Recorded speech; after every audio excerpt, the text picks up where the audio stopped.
Alors, les nouveau-nés africains francophones sont surtout confrontés aux défis de réduction de la mortalité des enfants en général, mais surtout des nouveau-nés en particulier.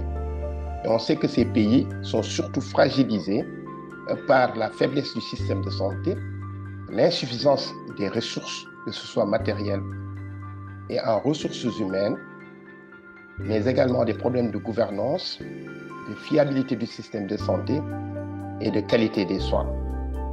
Et on sait que si on améliore toutes ces composantes-là, nous pouvons parvenir à atteindre les objectifs qu'on s'est fixés en 2030, qui est de maintenir la mortalité des nouveau-nés en dessous de 12 pour 1000.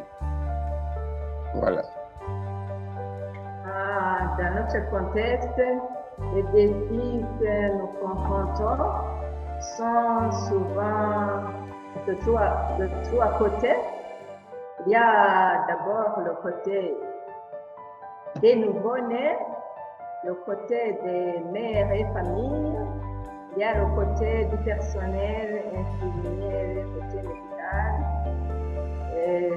Concernant le côté des nouveau-nés, les nouveau-nés malades de petits poids sont très faibles.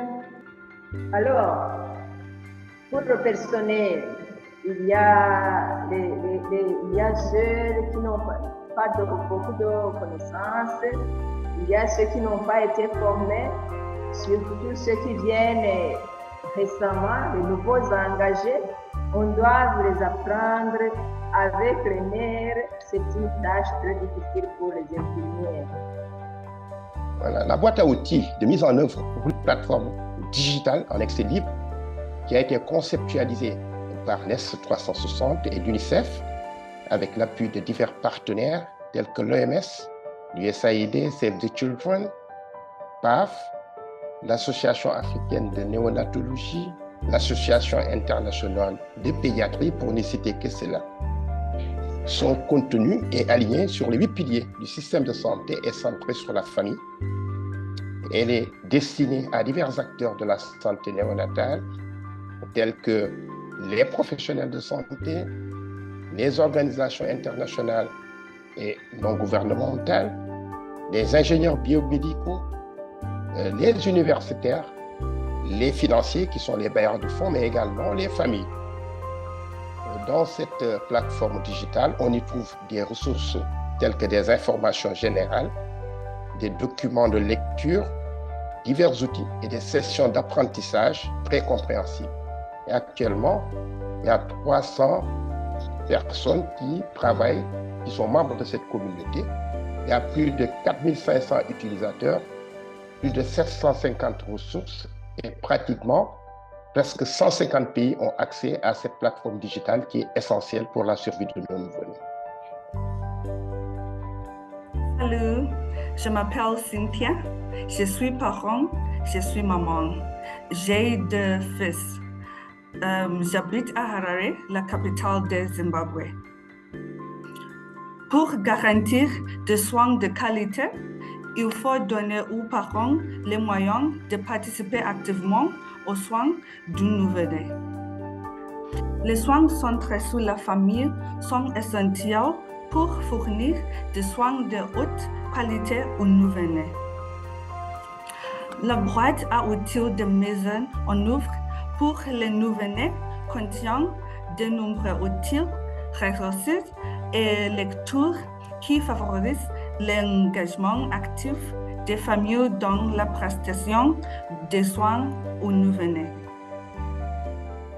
Nous sommes très heureux de la création de cette boîte à outils, car elle transformera la façon dont nous enseignons et formons les ingénieurs biomédicaux.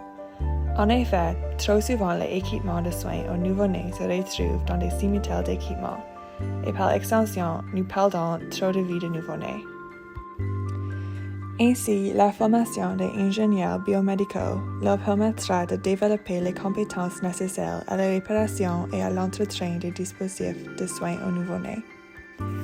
Nous sommes heureux de participer à la mise en œuvre de la boîte à outils et d'assurer que nos étudiants comprennent comment utiliser et comment y naviguer. La boîte à outils est un ensemble de travaux importants, car elle permettra à nos ingénieurs d'être bien formés et de disposer de ressources auxquelles ils pourront se référer en cas de besoin. Il faut rappeler que si on parvient par un financement conséquent à couvrir 90% donc des interventions essentielles, une couverture universelle, on peut éviter 3 millions de décès, dont la moitié sont en Afrique. Et je pense que c'est extrêmement important. Et cette boîte à outils permettra à tout un chacun, tout intervenant d'avoir les moyens de pouvoir résoudre les questions qui sont liées à la santé du nouveau-né dans nos pays. La Fondation Chiesi est une fondation italienne privée qui travaille dans le domaine de la santé materno-néonatale. Les interventions de la Fondation Chiesi se focalisent sur l'amélioration d'accès à soins de qualité pour les nouveau-nés prématurés avec complications et poids faibles, les mamans et les parents. La Fondation Chiesi travaille dans différents pays francophones africains, notamment le Burkina Faso, le Togo, le Bénin et le Burundi. Dans les pays francophones africains, normalement, les indicateurs liés à la santé materno-néonatale sont critiques. Et cela justifie la présence de la Fondation Chiesi pour financer des interventions stratégiques pour adresser ce type de problèmes. Les boîtes à outils pour les Small and Sick Newborn Care sont boîtes à outils vraiment intéressantes et importantes. Et c'est pour cela que la Fondation Chiesi soutient la diffusion et la traduction de la boîte à outils au français, pour permettre aux travailleurs de la santé de pouvoir accéder aux boîtes à outils et toutes les informations qu'il y a là-dedans. Le but de la Fondation Chiesi, c'est aussi de faire une sorte de networking parmi les pays francophones et les pays anglophones et pouvoir permettre la diffusion de boîtes à outils pour les Small and Sick Newborn Care.